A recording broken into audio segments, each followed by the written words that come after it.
Hello YouTube, I'm David with the David West channel, out here in the walking trail again. I wanted to give you some pointers on what you can look for when you're hunting for wood for a bow drill set. Now, I know that we haven't had any rain here in 7 days, so that's good conditions. The humidity today is going to be low. I am familiar with this fallen jack pine right behind me. I've actually used parts of it for a fireboard for hand drill, so I know that it will produce embers. But what you want to try to find, especially in conditions like this, as dry as everything is wood that's up off the ground. You want wood that no longer has the bark on it. You want it exposed to the south side, to plenty of sun, exposed to the wind, and you see how much wind we've been having lately. Slightly degraded, not punky of course, but it needs to have sat there for like years, and just the density of it is somewhat degraded. Does it have a good, long, fairly straight piece for the spindle? So let me turn this camera around. After looking over all of these crooked branches, you see the bark is off of it. You see a lot of them are up off the ground, of course, exposed to the sun and the wind and everything. I don't know what that's going to look like when I get in there and look down on top of it. It might be as crooked as a snake, but from here it looks like there's a good straight section right there for my spindle. All right, here is the angle that we were looking at it. See how straight that spindle looks right there? Then when you turn it up, it's got that big curve. So what I'll do is cut it off right here where the curve starts. And you can incorporate like this junction right here, this Y branch. You can cut all of this off and utilize it to get more length. So I'll cut that off right there, cut all that back, and that'll give me a good long spindle. This base right here, where I broke it off, is good and dry, so that's gonna make a good fireboard. So let's take it back to the house and see if I did choose a good specimen. Let's start breaking it apart. Corona razor tooth saw, $20 at Lowe's and Home Depot. Great little saw. Not the fastest cutting saw, but affordable.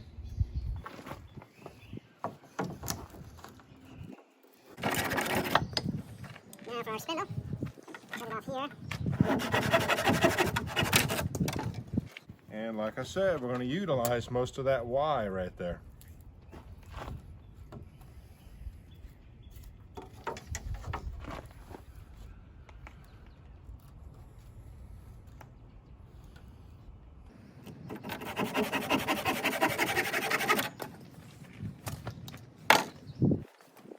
And while we're at this stage, rather than making our knife knock off all these excess nubs and most of that Y joint there, let's use the saw for that.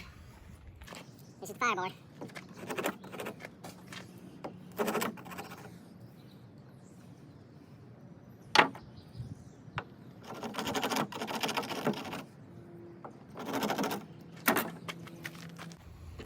I just want to show you that up close before I take the saw and cut it off at a point, because I'm not sure what kind of wood that is right there, so I'm not going to use it for the hot end.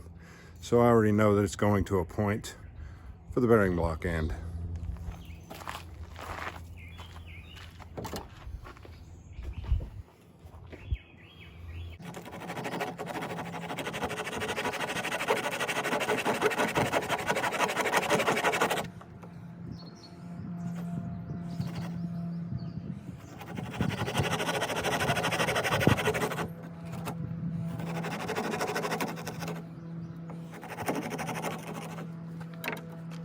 Don't really want to show you all the time it takes to process the fireboard and the spindle, because it's just more of the same stuff. I've got over 100 videos in my bow drill playlist, so I have some in-depth tutorials there. But let me tell you, I'm going to go ahead and split it on that crack right there, and whichever half sits down the flattest and I think is thick enough to do the job, that's what I'll use for the fireboard. And the spindle, I'll just go ahead and continue making this pointy and, you know, truing up the cylinder of it all and putting the hot end on here.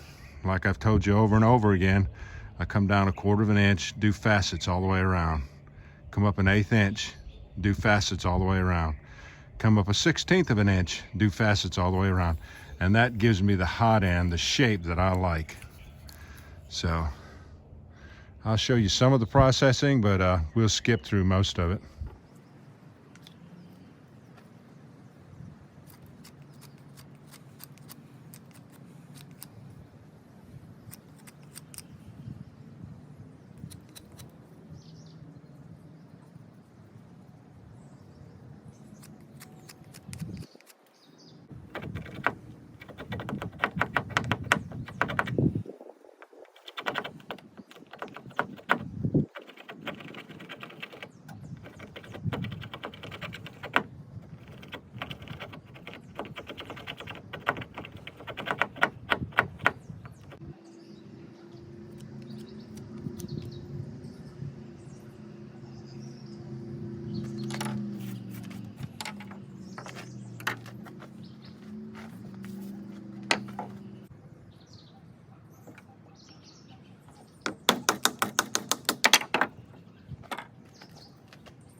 Look at all the fat wood that's still in the spindle and the fireboard. We still make it work though. That dust be a little bit sticky. It won't want to drop down inside the notch like it's supposed to. We keep working with it. We'll make it produce.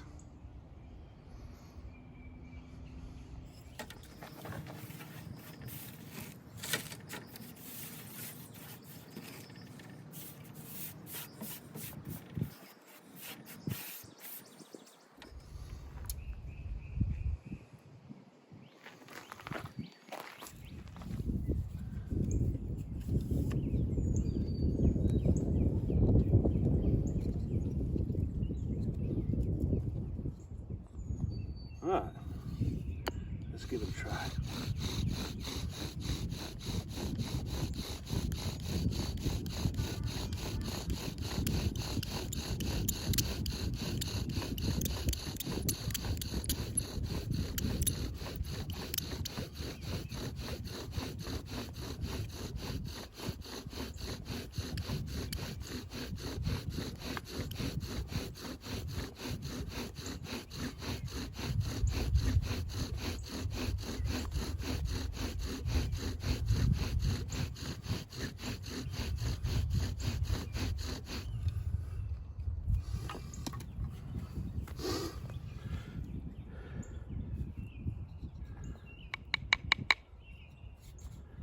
All right, you see how it's drifting to the back right there.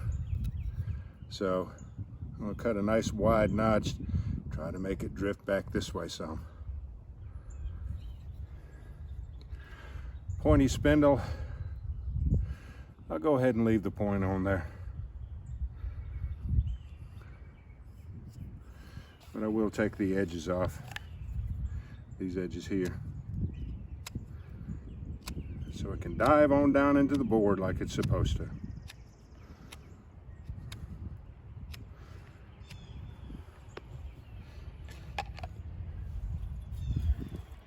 All right, I'm gonna go cut a notch. I'll be right back.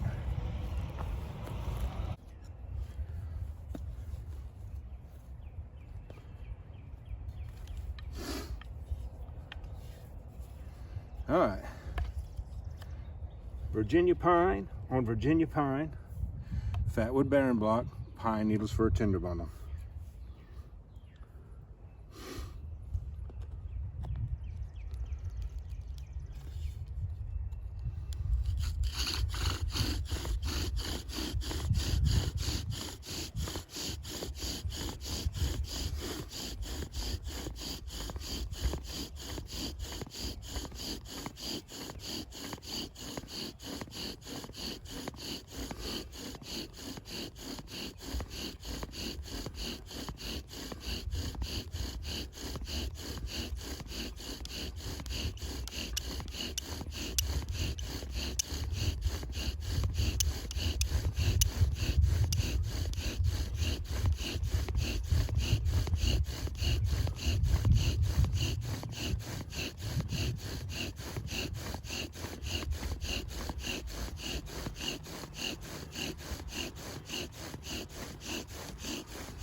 We got ignition.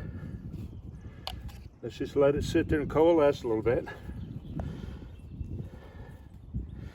Need to try to block the wind, which is coming from this direction. That's better. We don't want to blow it to coalesce. It does better if it just gets to sit there without any blowing or wind and just sort of tighten up and come together.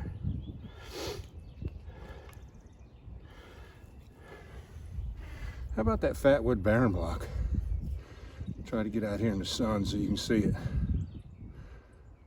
There's the shade. Can you see the melted fatwood there? Just as slick as can be.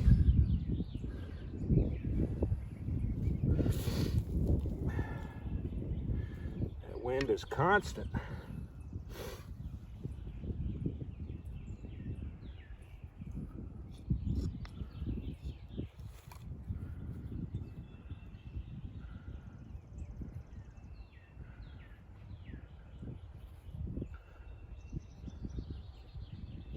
I don't dare hold it up to the camera for a close-up,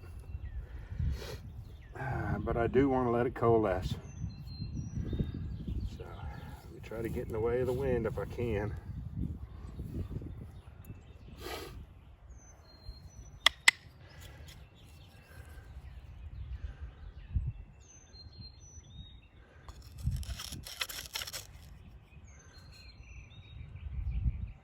Apparently we chose the right materials, didn't we? And all the conditions are right too.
All right, y'all, you can go out in conditions like we have today, and you know that it hadn't rained in 7 days, and you know that the humidity is low like it's going to be today. I'm already familiar with those materials because I used it for a fireboard for hand drill. And just make sure it's up off the ground, in the breeze, in the sun, and make sure that the wood is degraded, which means that the wood is hung around, has been down for years sometimes, to get a little bit better density to the wood. And then you want to make sure that there's a long enough piece on there to make a good long spindle. So if you live in upstate South Carolina, now's the time to be practicing on the spot bow drill friction fire. All right, y'all. Appreciate you joining me on this one. We'll catch you on the next one.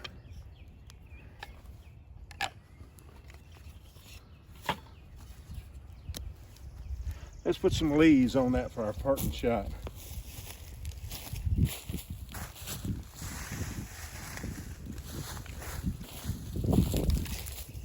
That's what we say in the South, right? Our parting shot.